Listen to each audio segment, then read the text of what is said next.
Hello, typography. How you guys doing? So we are in week 5 already. Welcome to week 5. Wow, wow. That's fast. Um, I've this class is whipping by. Anyway, here's what we got. I'm in module 5 right here. So welcome to module 5. We have the module 5 overview, which I have open right here. And I just want to go through this real quick because I think there's a couple of things that warrant maybe adding to this already wonderfully written uh, mini little lecture here. So know your audience basically is what we're talking about here. So just a couple of really simple things just to get housekeeping. All right. So know your audience. If your audience is elderly, don't use tiny type. If your audience is elderly, don't use really long text lines.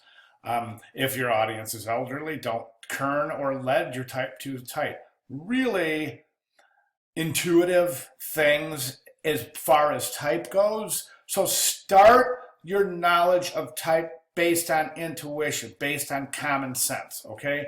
It doesn't make sense to have somebody try to read a long line and then stop here and then go all the way back here, then read all that, then stop here, go all the way back here. By the time you get to the 4th line of text, you're exhausted. So think in that case about multiple text columns, okay? How to choose your font. Legibility, of course, I think is number 1 on any list on how to choose a font. Legibility, I want to mention another thing. Readability is something also that's really important. Readability and legibility are 2 different things. A decorative typeface might be legible, but a decorative typeface is certainly not going to be readable. I hope that makes sense. Think about the personality of typefaces, and if that personality is directly relevant to your subject or not. If it's not, lose it and think of something new. Basic, simple, web versus print fonts. Important stuff to know, of course. Font pairings, this is important. And there's 1,000 different theories and books written about how to choose fonts and how to pair fonts together. And what it comes down to is what looks right and what looks good and what works well together. So think about that. These are good, okay? The Beginner's Guide to Pairing Fonts, 4 techniques for combining fonts, and 19 best fonts and 19 top combinations. So keep those resources and please use those, okay? Let's jump back over to our learning objectives. Objectives is to research methods of effectively combining fonts and composing graphics that include headlines, subheads, body copy. Please don't forget about that grid video I placed in last week or the week before. It's important because that's going to come into play as this class progresses. The plan at a glance here is to submit a 2-part initial post to the discussion forum, create a 2-page magazine spread, and write a short paper.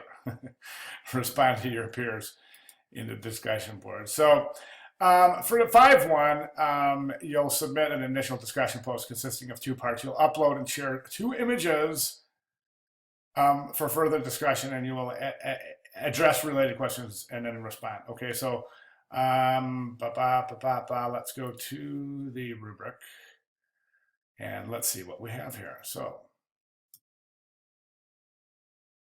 that's just, why am I here? This is just the undergrad grading rubric. I don't need to be there. We all seen that 1,000 times, right? Okay, so, and this is what I want to get at here, right here, is this assignment 2. And that's your magazine spread layout and your short paper. Okay, so let's take a look at that.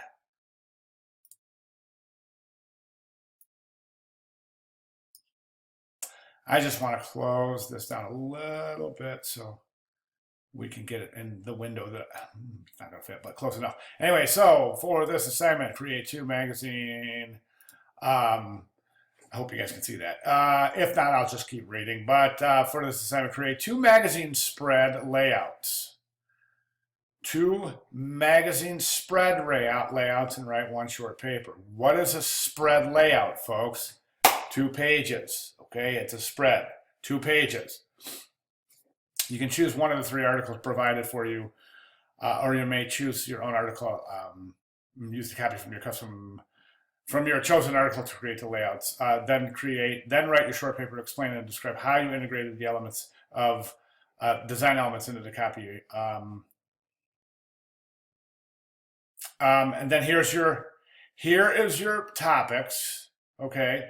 And then next, use the copy within your chosen article to create 2 different layouts. Okay, 2-page magazine spread layouts. Use the same copy for both designs. That's the same copy. That means the type. Okay, both designs should have the same target audience. Try to use different fonts. So if your target audience is male and female college age, it's going to be that for both of your ads. Okay, try using different fonts for each design that reflect the personality of your article and the target audience. Format the text with the following principles. Okay, so letting, current, justification. These are all things that you should be familiar with now. Okay, I will be referring to these by name when I critique. So you should know what all caps and call outs are, things like that. So if I talk about call outs, you should be held responsible for knowing what that is. And then you're going to write your 1 to 2 page paper. Please keep in mind the critical elements when you're writing your paper. Okay, let's take a look at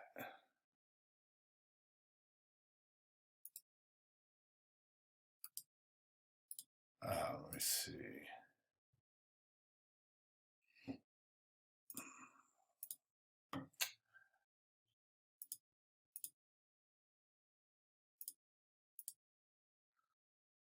Okay, I just want to take a quick look at these.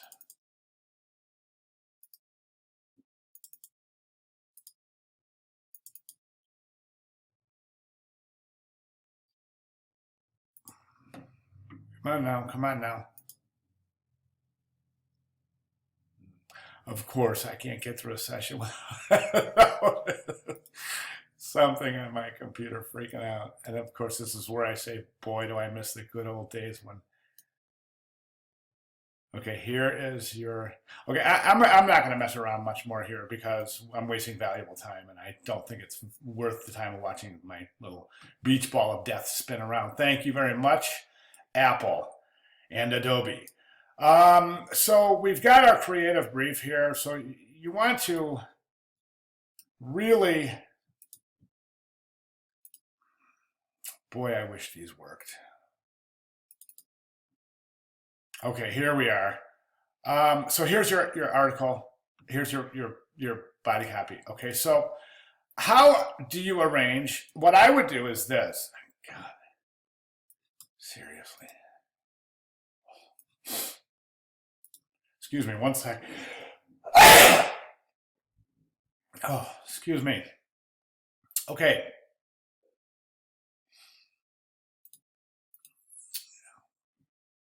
Here's your first example.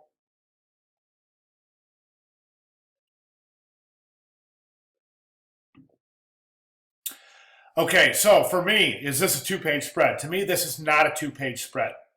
Technically it is, but I would like to see you guys try to use 2-page typographic spread, okay? Which means you'll have your headline, then you'll have a 2-page typographic spread instead of having an image on one side and type on the other.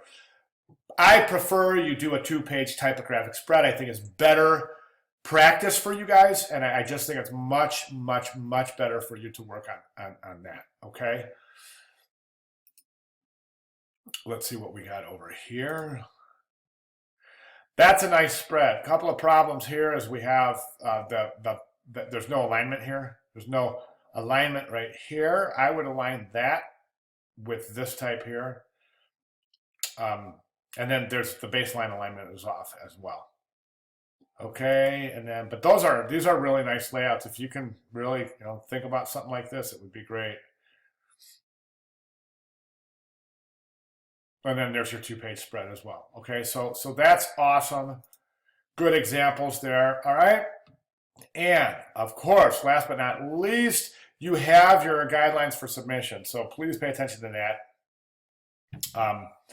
Your two-page spreads must be both submitted as PDFs if you elect to choose your own article. Cite the source. Short paper will be submitted as a one to two page Microsoft Word. Okay. Please, guys, cite your sources using APA. All right.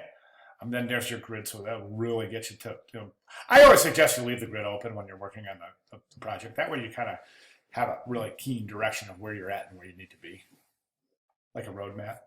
All right, awesome, guys. Thanks very much. Hey, man, any questions, get with me. You know I'm here, so yeah, if you don't understand something, please get with me and I'll describe it further. Okay, thanks, guys.